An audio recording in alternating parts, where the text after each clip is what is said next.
qui est attendu d'elle est représenté en cette séance par le directeur de la sécurité publique, le commissaire Ibrahima Diop. L'ensemble de ces services de l'État a reçu instruction d'œuvrer à la parfaite réussite du Magal.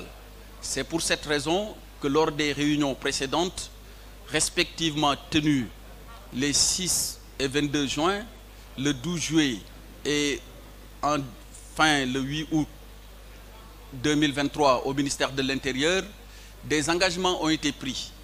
Ils ont été pris à l'égard du comité d'organisation sous la présidence de Serigne Cheikh Bass Abdou Khadr Mbacké.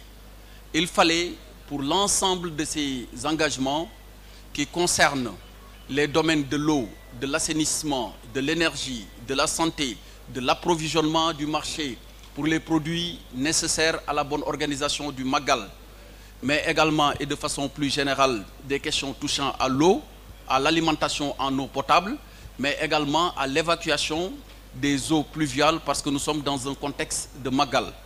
Pour donc l'ensemble de ces services et des engagements qu'ils ont pris, il fallait évaluer. C'est l'objet de la réunion de ce matin, en rapport avec le comité d'organisation.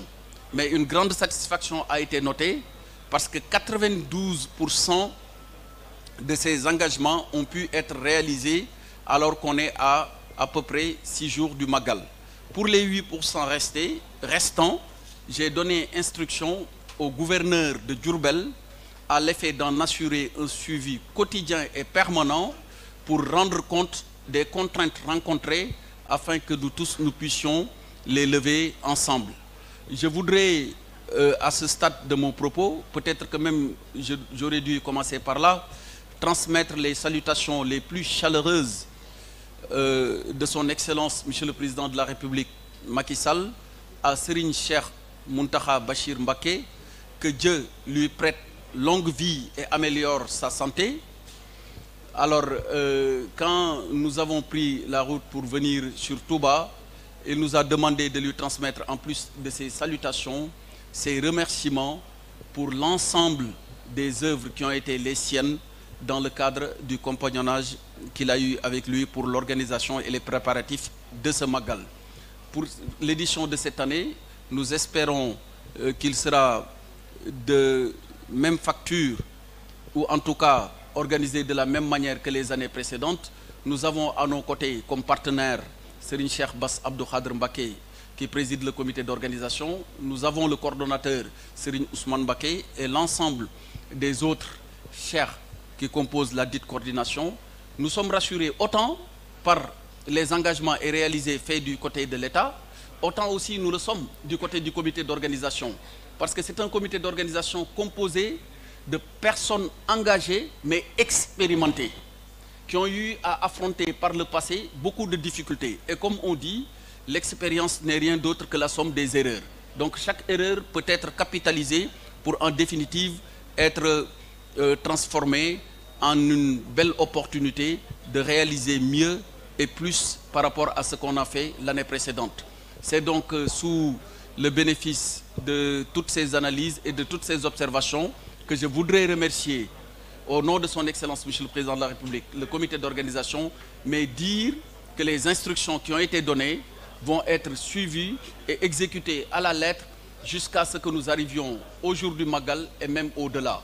Du point de vue des forces de défense et de sécurité, leur attention a été particulièrement appelée sur la fluidité de la circulation.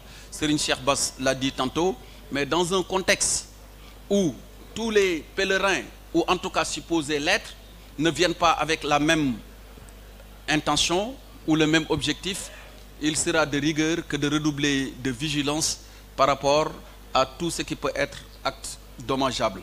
Voilà en quelque sorte ce que je voulais faire comme résumé, tirer les différents enseignements et terminer par dire que cette année, la particularité est que nous avons reçu un cadeau précieux venant de son Excellence, Monsieur le Président de la République Macky Sall, et qui a consisté à doter pour la première fois dans leur mise en service 20 camions-citernes d'une capacité chacun de 30 000 litres, dont le total fait 600 000 litres en présentiel, avec une capacité de multiplication en cas de rotation et en cas de besoin. C'est sur ces mots que je nous souhaite à nous tous un excellent Magal en disant aux marabouts que nous réitérons encore nos remerciements, mais aussi demandons des prières, comme nous l'a recommandé le chef de l'État, pour un hivernage pluvieux, mais un hivernage bénéfique pour l'ensemble des populations sénégalaises. Je vous remercie.